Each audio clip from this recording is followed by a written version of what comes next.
You're watching KOIN Conversations. This is James Shippey, breaking news anchor for KOIN 6 and Portland CW. This is my first show of 2026, and I'm really excited for the guest I have today. It's Keith Sconyers joining me.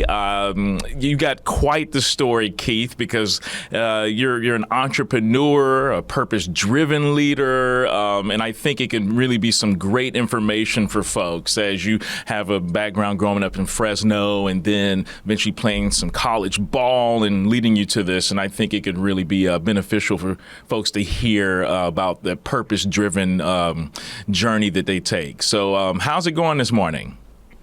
It's going great. I think that it's interesting that every time I get an interview, all of a sudden my nose wants to run or I get allergies. So if you see me grab some tissue or you see me grab a sock or something like that, that's handy. Forgive me. You do what you got to do. Like, my grandma would be all over me like, what are you doing? That's Murphy's Law. It's right? Murphy's Law, because I was doing a podcast. I mean, thankfully it wasn't, I wasn't being seen, but still I was coming off like a cold. So I'd have to, and I forgot to bring my water into the room where I was. So I was just really, just constantly pressing that mute button any chance I could to, do all those cold noises. But no, you're good. Definitely. Yeah. So Keith, it's 2026. It's the beginning of the year. A lot of folks, I think, it's a time of the year when people try to reset and they got a lot of goals they want to accomplish. And before we get into your expertise and how you help folks out with those purpose-driven goals, I wanted to get into your background a bit because it is kind of an inspiring story. You grew up in Fresno. Your background is, say, you got expelled from school a couple of times, and eventually you got a college scholarship. You play ball here in Portland. Can you just tell folks about kind of your journey to get where you are? Yeah, absolutely. And first and foremost, thank you so much for giving me this opportunity to share. It has been a dream of mine for a very, very long time, 15, 20 years to be exact, of being able to share a story that would resonate with people or inspire people or help people in some way. And my story starts long before I arrived on Earth. I would say that my story started with my grandfather, who grew up in Jim Crow South, right? And my family moved to Chicago. He didn't have a great relationship with his father, my great-grandfather. He was abusive. There was trauma. There was things that he grew up in, and so he moved west. And he met my grandmother, who was from Shreveport, Louisiana, and she had a 7th grade education, and that couple had 9 children together. And by the time my grandfather passed away at the age of 41, he had a net worth of over $1 million from investing in real estate. He had also overcome addiction, alcohol addiction, and become a minister. And, had set his family up. His vision, I was talking to my aunt recently, and his vision was to have a home for each and every one of his daughters so that she didn't need to depend on any man.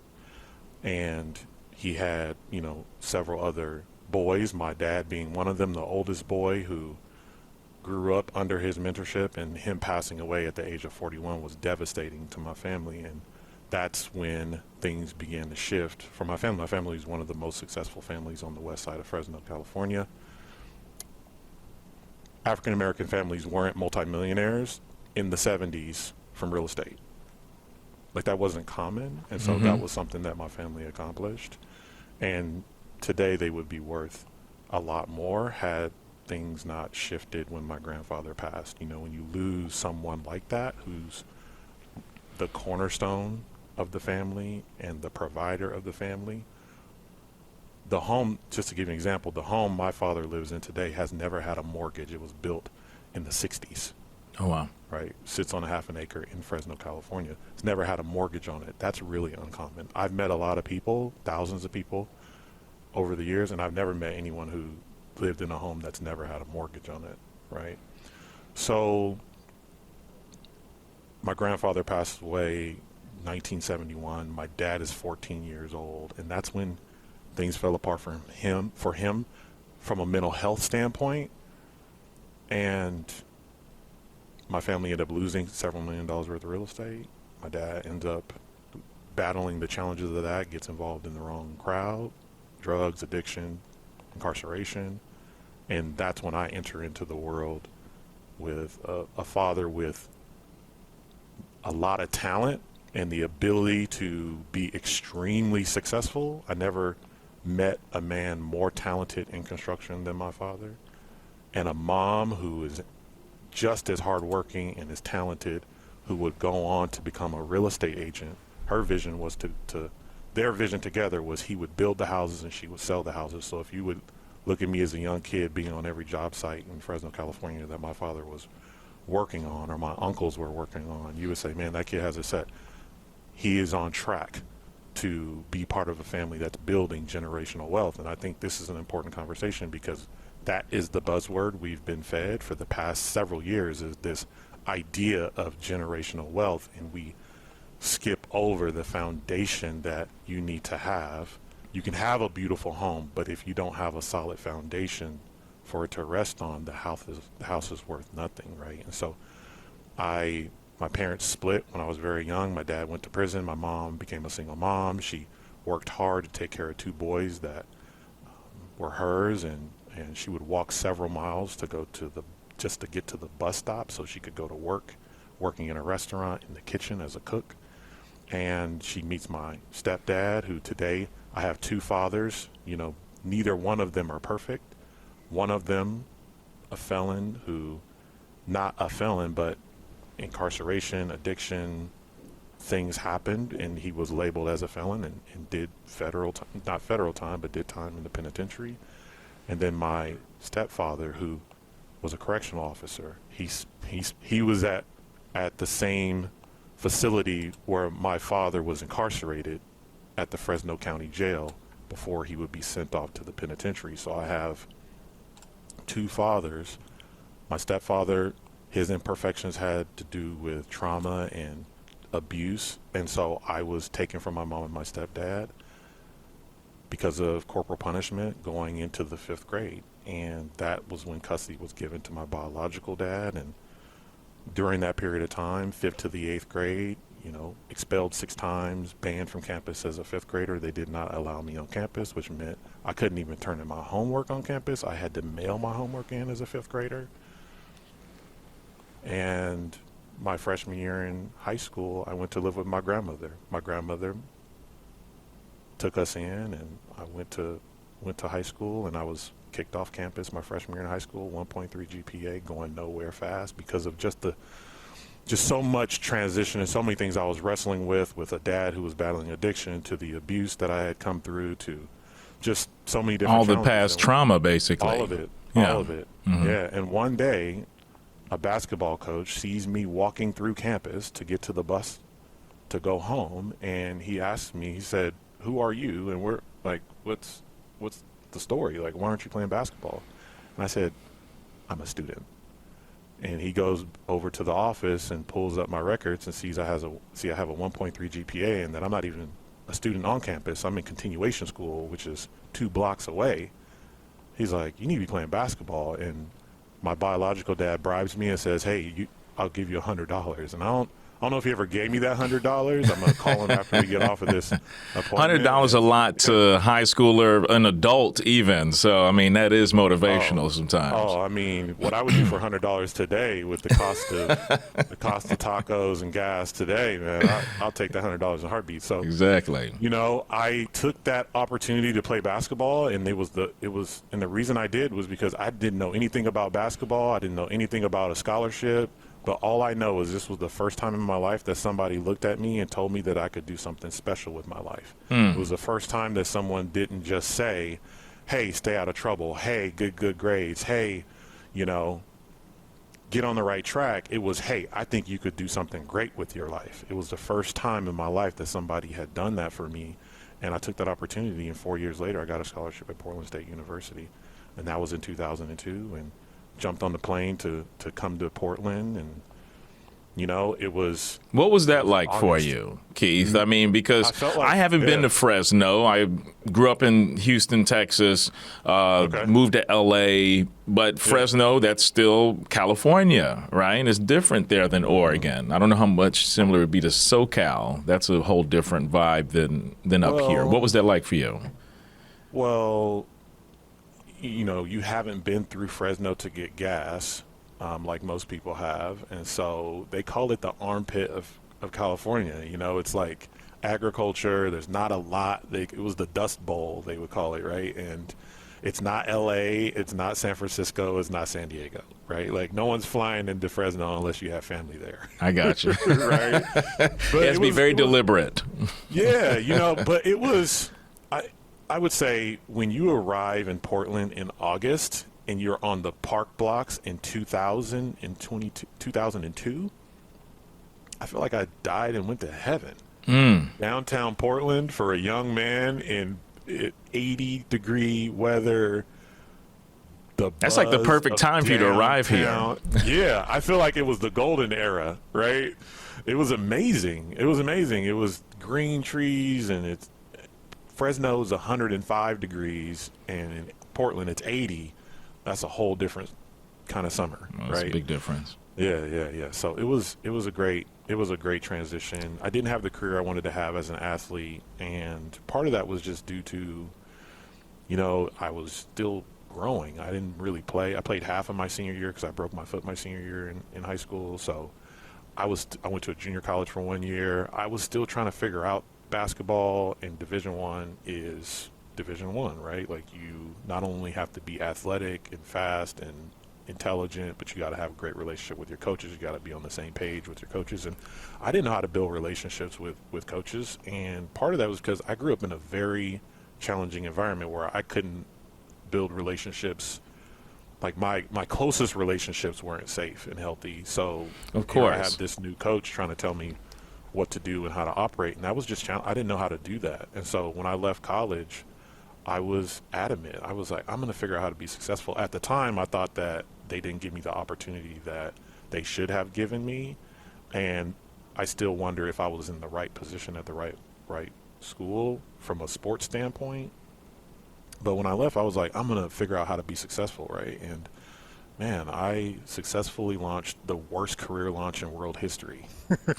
17 jobs in 10 years. Right. And one night a mentor came to my house and said, the reason why you are failing is because you don't know how to connect with people. And that really helped me. That was upsetting, first and foremost.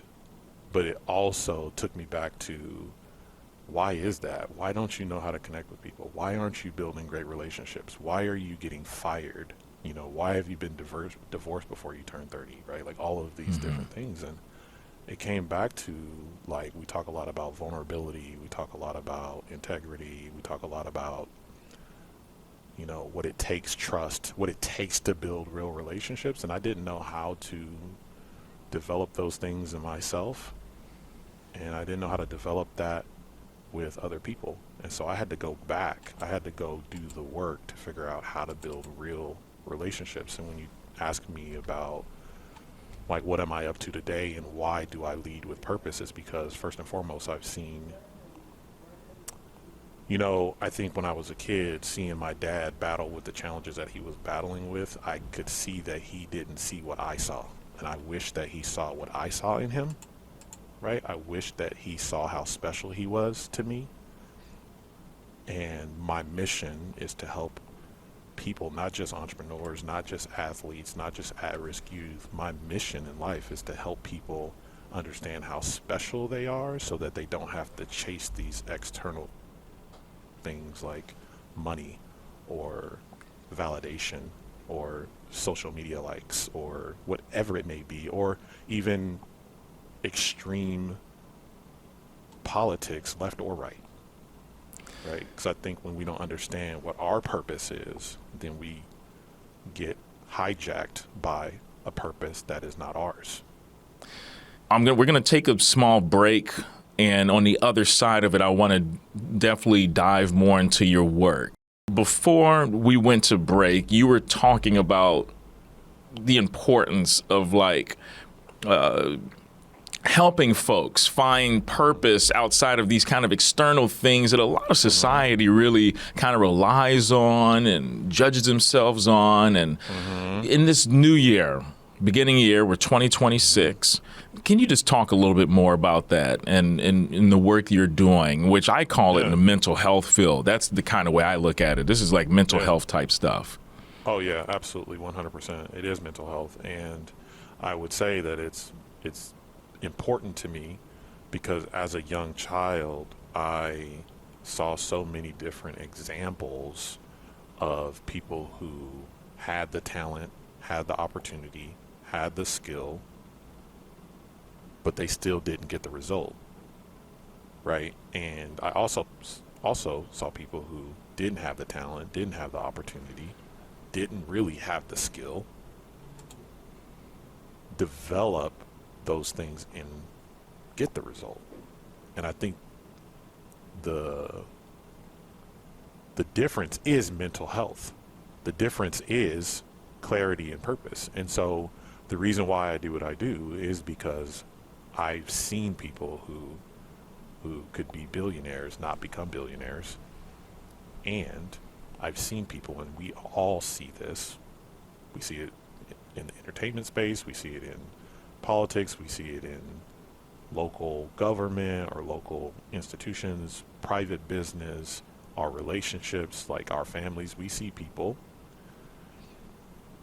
who have made a decision that they shouldn't have made, and they made that decision because they didn't have boundaries, they didn't have values, they didn't have convictions that would have prevented them from making that decision, and now they are losing everything. Right? And so you must find your principles, which is the first P in purpose, stands for principles. Because if you don't have principles, it doesn't matter what you build. Because like a home, if your foundation is broken, then you really don't have a home.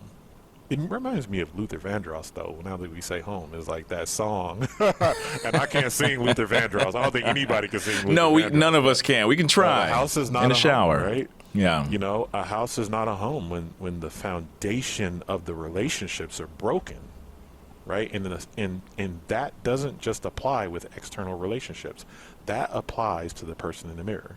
The relationship with yourself. Right? The relationship with yourself, doing the work, doing the mental, going to counseling. I just did this talk for Oregon City Business Hub, and it was about self-care as a business strategy. And the first thing we talk about is having a cause. The second thing we talk about is conviction. And the third thing we talk about is communication.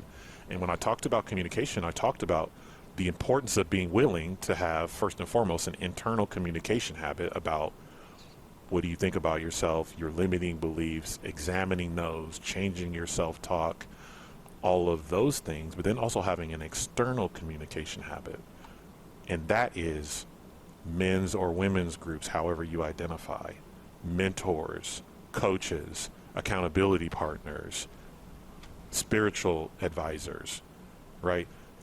Having a roster of people who could help you improve your internal communication, your internal expectations, because you can come into the new year with these goals, but the reason why you didn't hit them last year was because you're the average of the 5 people you spend the most time with.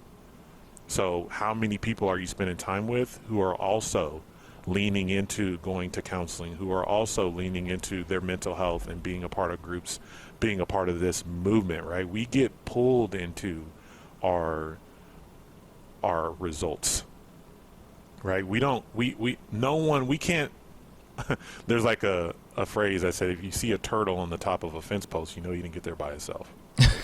I'm only here because of thousands and thousands of people that I've met over the years, but probably 20 people who went way out of their way to open a door for me, to encourage me, to say, hey, I think you can do it, to have a person like my coach open a door and say, hey, walk in, and not only that, I'm going to encourage you the entire way, and then I'm going to open the next door so that you get on to the next step in your life. And that's why I call myself a catalyst, because yes, I can coach and I can counsel, but I'm a catalyst. I want to be that little arrow on Mario Kart that you hit, that you get where you want to go faster. And so when it comes to come back to what you were asking me about goals and the reset, it's like sometimes you got to go back and you have to analyze and evaluate what are the things that the negative beliefs that you're tethered to, that you need to find a pair of scissors and cut,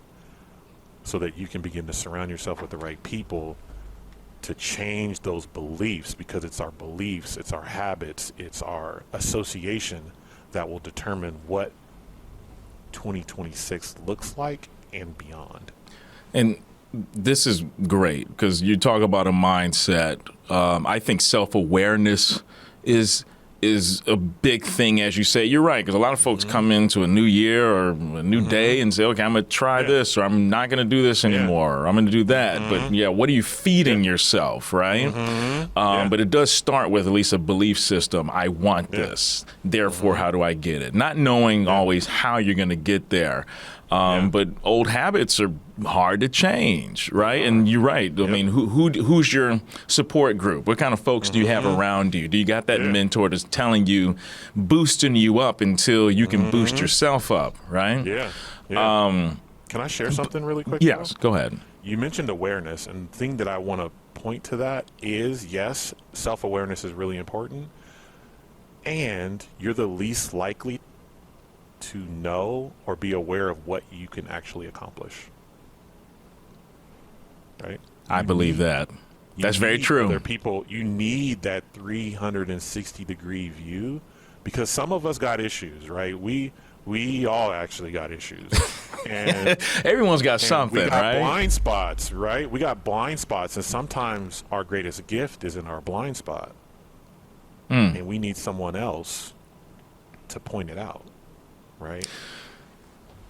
So, and it's a shame that this episode's only as long as it is, because this deserves room to breathe. Let's go. Let me pull out these books. Right. I'm like, we're going to preach today. Right. Exactly. Right. But to have church up in here.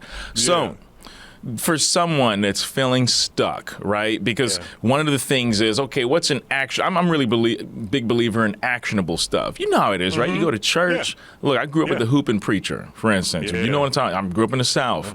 You love it, right? But sometimes you leave and you're like, okay, so now what? You're feeling good in the moment.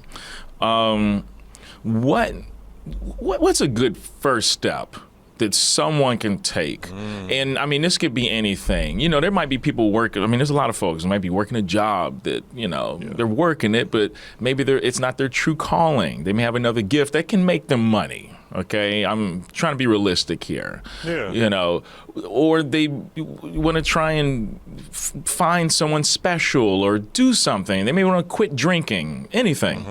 What is an actionable thing someone can do right now, today? What would you say to someone if they came to you? Yeah, I would say go to my website and listen to episode 100, which is on the first page of my website, of the Purpose Podcast. Episode 100 is all about what I'm talking about today, and it walks through each of the 7 different pillars of purpose. Right? It'll walk through principles. It'll walk through uniqueness. It'll walk through relationships. Go listen to that podcast and you'll get a free reflection exercise that you can download and spend some time with, because I think we got to start with reflection, right? We have to start with reflection, and then once you've reflected about what's important to you in those different areas of your purpose, then you want to create habits that move you forward. And so I also can send them, if they do get that, listen to that podcast and download the exercise and reach out to me, I have a tracking sheet, right? We have to be clear about what it takes for us to move the ball forward. And I think sometimes we run around on energy drinks and ambition, and we don't have anything to track how it's going. We don't have a report card. The last time we got a report card is when we left college. And for many of us, That was 10, 20, 30, 40, 50 years ago, and there's no accountability.